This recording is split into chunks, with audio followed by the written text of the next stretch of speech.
What it do, anime crew?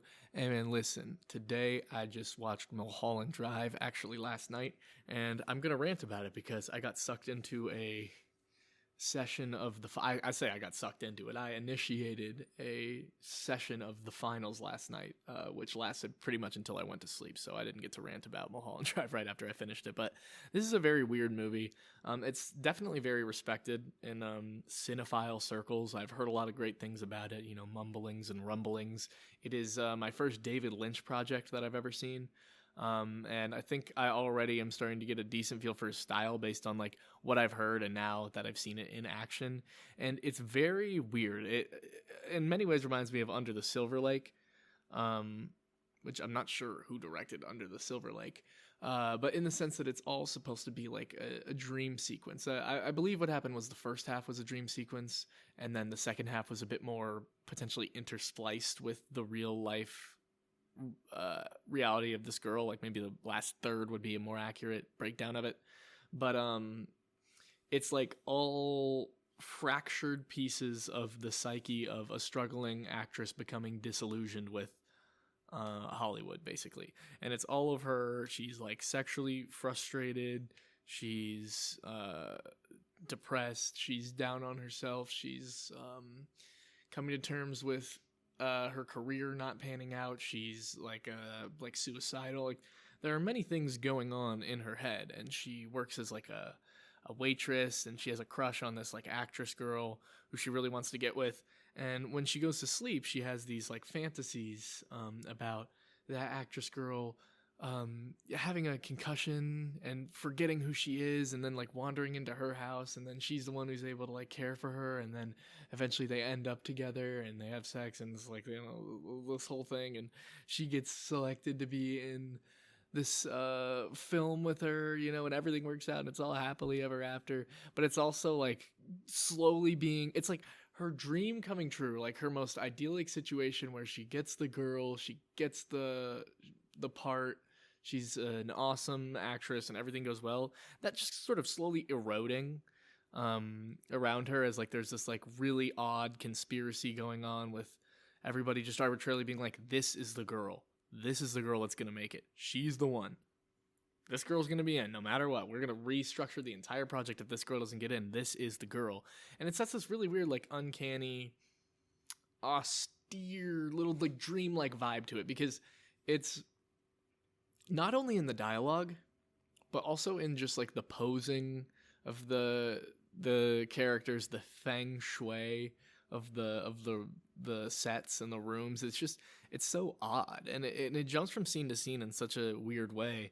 When I was talking to Aesop about this movie, he mentioned that one of his favorite things is that every scene can sort of stand alone as its own like great little chunk of cinema, which I definitely appreciate, and I'm coming to realize is a big part of, I think, Aesop's taste, because I was sort of sensing some similarities to Magnolia here, where it's a lot of fractured stories, not necessarily told perfectly chronologically, not necessarily all told from one perspective, but that all have a sort of like spiritual through line to them, thematic, like unifying, almost like, I guess, like energy to it, you know, and character studies that happen a lot of times in a quite indirect way, thematically. It's like universes that weave together, interconnected, is maybe a way that I would describe it.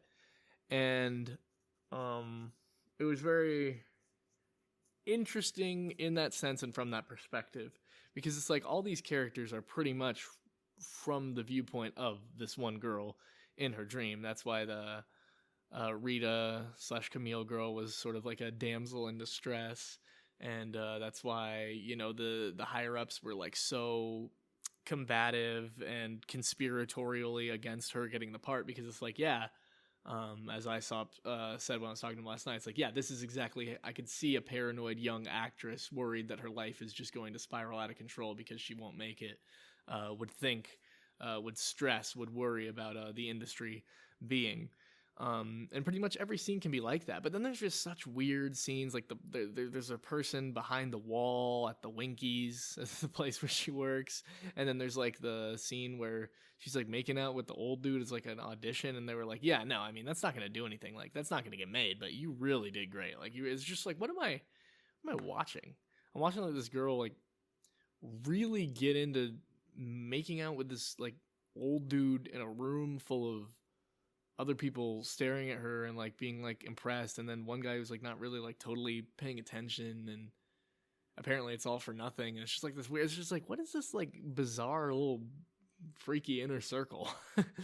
It was just a very unsettling movie in that sense. And then when they started to green screen in the old people, like the laymen who were like, oh my god, you're so talented, we can't wait to see you on the big screen, you're gonna make it. And I feel like it's just those echoing sentiments in this young girl's mind where it's like, yeah, you're gonna make it, oh my gosh, you're so talented, oh, you're gonna get it, the American dream, like all this stuff that's just driving her crazy as she like runs into the wall of not being able to do anything, and realizing that she's probably not going to be able to have this like career be able to pan out. It's like their happiness, their fervor and excitement for her, because of the fact that it's sort of not based in reality, is so frustrating and depressing to her, and it ends up being the final catalyst that eventually leads to her killing herself at the very end of the movie, which is weird scene, very weird scene. There's some very unsettling and intense scenes here. There's one where the director goes up to meet a guy named Cowboy. Cowboy's like, a man's outlook changes where he goes in life. He's like, yeah, I agree. He's like, did you really understand and resonate with the words I just said, or are you just saying that because you believe that's the answer that I wanted to hear? He's like, I really did. And then he's like, repeat it. And it's like, you think when he says repeat it that it's like, oh, this is going to fall apart, and it's going to turn out that this guy was like, not really listening. And then he just kind of like repeats it naturalistically, and he's like, yeah, now this is the girl. If you do things right, I'll see you one more time. If you do things wrong, I'll see you 2 more times. It's like, what? Where's Cowboy from? Wait, that's the weird thing. That's what I'm thinking about it. Where was that cowboy guy from? Because he was shown in the apartment at one point. He was like, wake up, pretty girl.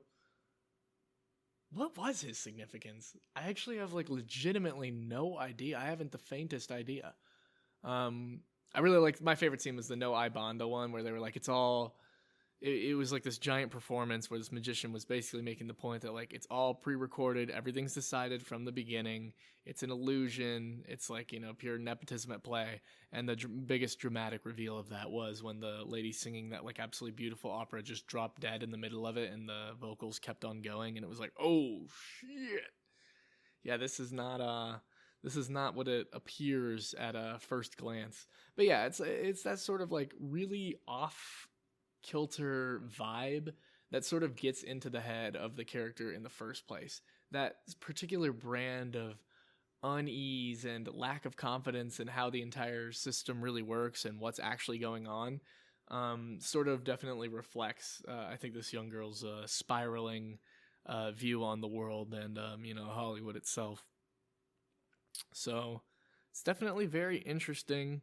The thing that absolutely sold it was the spectacular acting performances from the guy who saw the man behind the Winkies, from obviously the main girl, from Camille, the girl with amnesia, from the director guy Adam, from Cowboy. It was just an absolutely star-studded performance. I mean, like that scene where she's auditioning, and she has to make out with that old dude is like unfathomably well acted. Like I can't even believe how well acted it was. It was like some of the best I've ever seen, which is, very interesting because it was literally a showcase of acting even in the universe. But there's definitely a lot to make of this movie. Like you can comb through scene by scene and link everything to directly how it informs you about the mind state of this girl. And what I think is like a very important scene is that one at the beginning where the guy who canonically she probably just waited on as a waiter, she heard 2 people have a conversation about their dream, But it's showing this guy and the dream he had, and he said, I saw somebody behind the building. And basically, they go behind the building, and there actually is a guy there, I think. And basically, very weird vibe, extremely well acted. But I think that really lays out the groundwork for how dreams work in this universe. It's kind of saying, like, listen, what happens in the dream isn't necessarily perfectly accurate to what is happening in real life, but it is a legitimate reflection of things to come. Like, it is a bit, what would you say? It portends the future, somewhat accurately, but not in a total like literal one-to-one sense. Maybe even in the sense of manifestation. You know, it's like it wasn't even in her mind until she started to think about it more and more and more, and then it sort of led to her having that reality cave in on itself. But at the end of the day, no, Ibanda, the game was rigged from the start. She wasn't going to get the part. And that's sort of how it goes for a lot of people. A lot of it is really luck-based. So yeah, it was a pretty good movie. Very good movie, honestly. I can see why it's in ISOP's top 4 on Letterboxd. Even though top 4 is sort of an inferior ranking system to the superior anime 3x3, in terms of, you know, just like having a cute little visual for your favorites list, I still respect it, and I hope you guys all have a good day.